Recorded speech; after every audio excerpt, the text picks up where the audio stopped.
Good afternoon student. आज हम लोग पढ़ेंगे गोल्गी एपरेटस। ठीक है, तो आपको दिख रहा है, सबसे पहले हम राउंड शेप देख रहे हैं। तो राउंड शेप जो होता है उसको हम लोग वेसिकल कहते हैं, और ये जो आपको बाउल लाइक स्ट्रक्चर या फ्लैटन स्ट्रक्चर्स जो दिख रहा है उसको हम लोग सिस्टरने कहते हैं। ठीक है, तो ये सिस्टरने को हम लोग गोल्गी बॉडी कहते हैं। ठीक है, तो हम यहाँ पे आपको क्लियर कॉन्सेप्ट कराना चाहते हैं कि गोल्गी बॉडी और गोल्गी एपरेटस में क्या अंतर है। तो जो आपको सिस्टरनेई है उसको हम लोग गोल्गी बॉडी कहते हैं, और जो कि आपके बुक्स में डिटेल में नहीं दिया हुआ है। ठीक है, तो सिस्टरनेई जो है उसको हम लोग गोल्गी बॉडी कहते हैं, और ये जो राउंड शेप है जिसको हम लोग वेसिकल कहते हैं।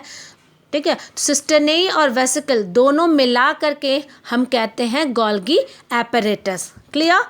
तो इस ऑर्गेनेल्स को, गोल्गी एपरेटस को, और हम लोग किस नाम से जानते हैं?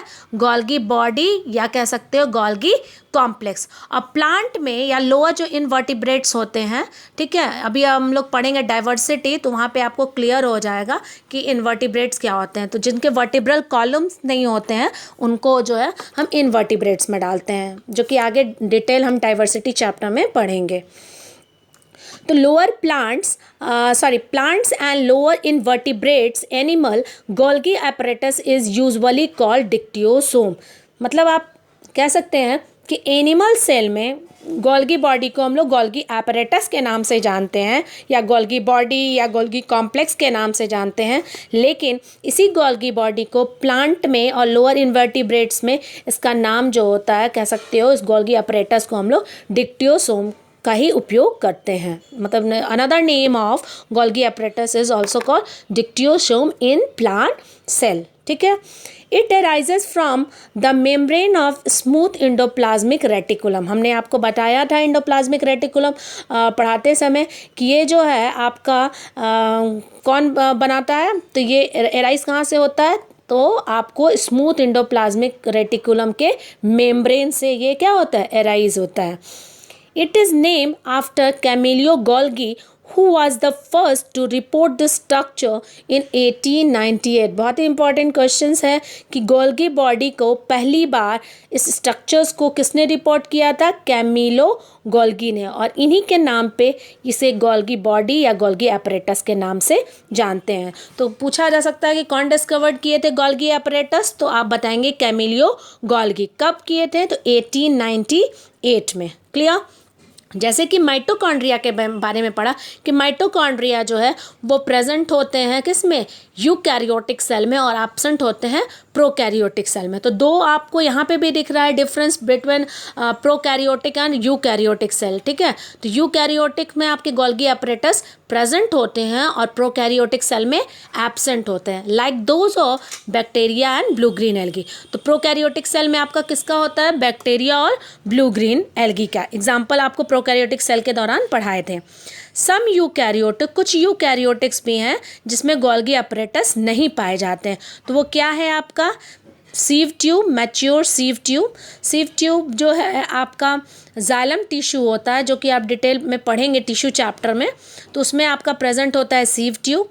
उसके बाद मैच्योर स्पर्म्स जो होते हैं वो, और एनिमल के आरबीसी में ये गोल्गी एपरेटस नहीं पाए जाते हैं। तो गोल्गी क्योंकि हमने बताया आपको कि ये प्रेजेंट होते हैं सभी यूकैरियोटिक सेल में, तो पूछा जाएगा कि सभी यूकैरियोटिक सेल में पाए जाते हैं, लेकिन एक्सेप्शंस क्या है? कौन सा ऐसा यूकैरियोटिक सेल है जिसमें गोल्गी बॉडी एब्सेंट होता है? तो आप क्या बोलेंगे?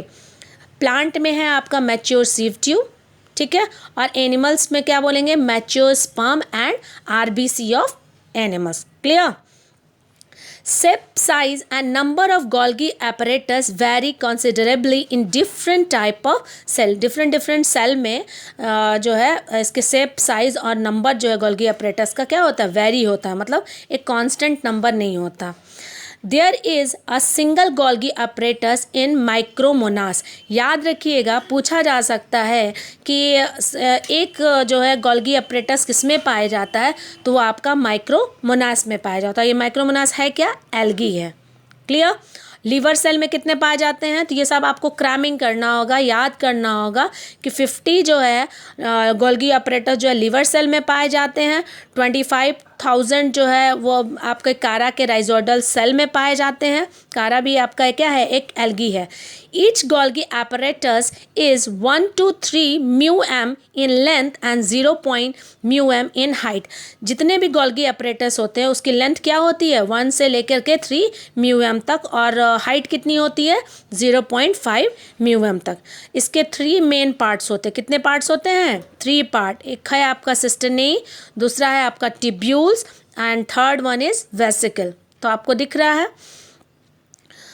फिर है आपका the cisternae has flattened disc like or saucer like membrane sac stacked together forming a unit। सिस्टनी जो है आपका क्या है, एक स्टैक लाइक स्ट्रक्चर है, फ्लैटेंड डिस्क लाइक स्ट्रक्चर है, या कह सकते हो सॉसर लाइक मेम्ब्रेन शैक की तरह है, जो कि एक दूसरे के ऊपर क्या हुआ है, मतलब स्टैक की, मतलब कह सकते हो कि एक दूसरे से जुड़ा हुआ है।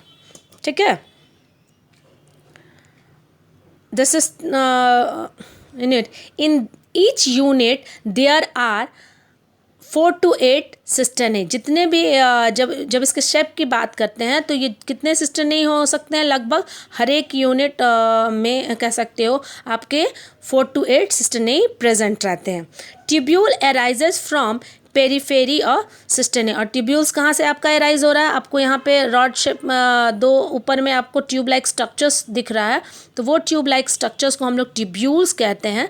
तो ट्यूब्यूल्स कहाँ से एराइज है आपका, पेरीफेरी और सिस्टनी, सिस्टनी के पेरीफेरी साइड से।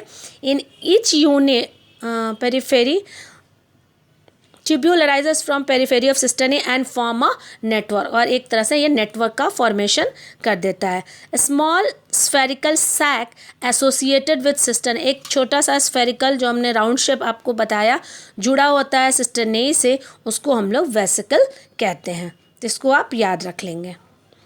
ये गोल्गी अपरेटस का काम क्या है, इसका फंक्शंस क्या है, तो ये ट्रांसपोर्टेशन में हेल्पफुल होता है, स्टोरेज में हेल्पफुल रहता है, और पैकेजिंग में इसका बहुत बड़ा रोल रहता है। तो इस तरह से आप गोल्गी अपरेटस पढ़ लेंगे। Okay, thank you all of you.